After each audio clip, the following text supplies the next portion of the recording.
Elroy Jones was 10 years old when his dog, Magic, got hit by a car. It was Edna Maple's car, but it was being driven by her elderly grandmother, Beverly Maple. Legally, Beverly wasn't supposed to be behind the wheel of an automobile, but it was Thursday and she wanted to go buy her weekly lottery ticket from the drugstore. Normally, her son, Big Rudy Maple, was the one to take her, but on the day in question, he'd been held up at work, down at Reactor Hub 3, when a large beetle got into one of the primary conductor pipes, absorbed an unhealthy amount of exotically charged particles, tripled in size, and started aggressively chewing its way through the lead protection wall. Beverly should have just waited, but you know how it is with some folks. Once they get set in a pattern, it's hard to get them off it. Beverly didn't kill Magic, but she got him pretty good, and it was clear that the dog wasn't going to survive the day.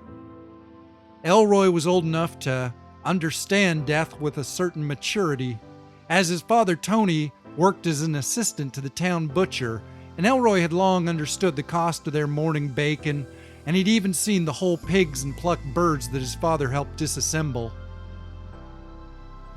At the same time, Elroy was still a child, and the death of his dog was something far worse than just the death of a best friend.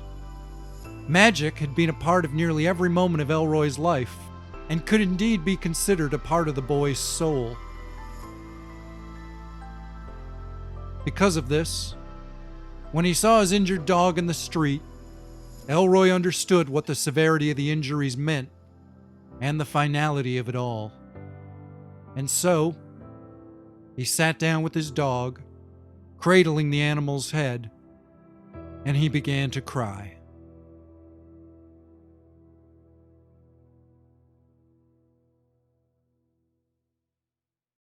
This was mid-afternoon. Elroy had been on his way home from school, and Magic had been coming out to meet him.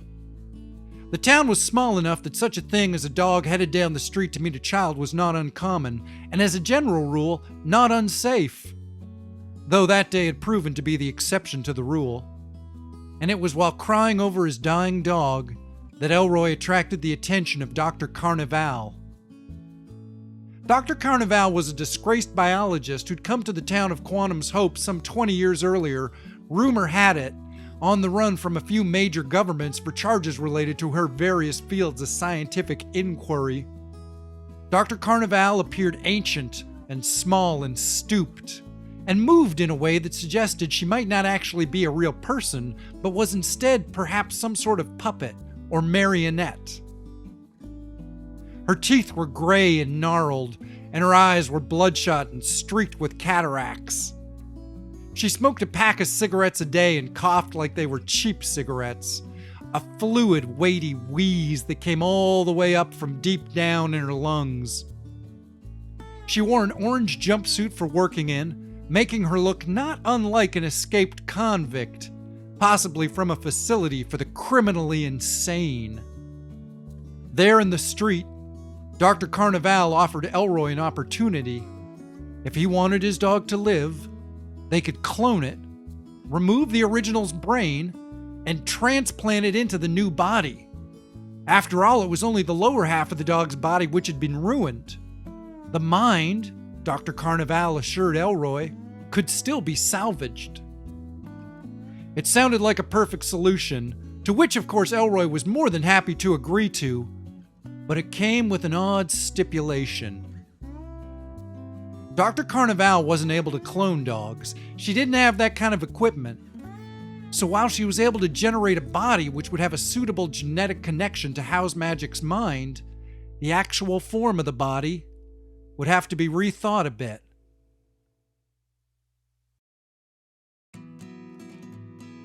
That was 6 months ago. By now, just about everybody's seen Elroy and Magic at some time or another, and most folks have gotten used to Magic's new look. A few folks still gasp and stand there slack-jawed as a happy young boy goes running up the street or across a vacant lot, trailed by what appears to be an excitable squid that's about the size of a full-grown cow. Of course, it's not a squid, and when you get up close, that's not even what it really looks like. It's difficult to say what it really looks like, though. It's mostly tentacles and slime, and presumably there's some sort of a center to it all, with eyes and ears and a mouth, and something to poop out of. But it's difficult to understand the creature, visually. The way it writhes in the light. It moves like it's almost animated, but missing frames. Its skin is reflectively incandescent, sort of like an anti-camouflage, as the color of the thing is the visual equivalent of being shouted at through a bullhorn. The noises it makes aren't much more subtle. It's strange chirps and growls. But those are pleasant enough to listen to, and not unlike some tropical birds. Or so I've been told. Elroy sure loves his old friend all the same, no matter what body magic happens to be in. They romp and play and go off and have little adventures in the woods and all over town. It's a good thing they get on as well as they do, since the way Dr. Carnival says it, there's a good chance the magic's going to be alive for at least another 60 or 70 years. She might not know much about dogs, but the doctor sure knows her squid genetics.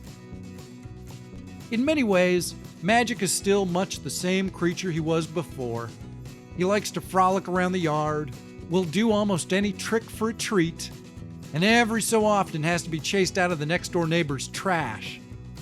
Though now, instead of a broom, old Mrs. Riley has to go out there with an electric cattle prod and a jug of bleach. Not that any of it can really harm Magic in his new form, but with a bit of work, eventually she'll discourage him from picking over the remains of her Thanksgiving turkey. There's something unmistakably wholesome about it. The boy and his best friend, the strange mutant squid monster. Even still, they do get up to some real trouble every once in a while. Like that time they were looking for minnows and frogs down at the old creek, and something spooked poor Magic, causing him to nervously evacuate a load of caustic ink all over Andy Richardson's canoe, who just happened to be paddling by at the time. The ink burned a hole straight through the body of the canoe, so Andy got himself soaked, and the canoe wasn't much good for anything after that, not unlike Andy himself. So, they do get into a little bit of trouble every now and again, but even still, it makes you feel good just to see him out there, playing and sneaking around, making mischief and enjoying the sunshine in a way us grown-ups rarely make the time for. Just a kid and his critter, filling every day with as much adventure as they can.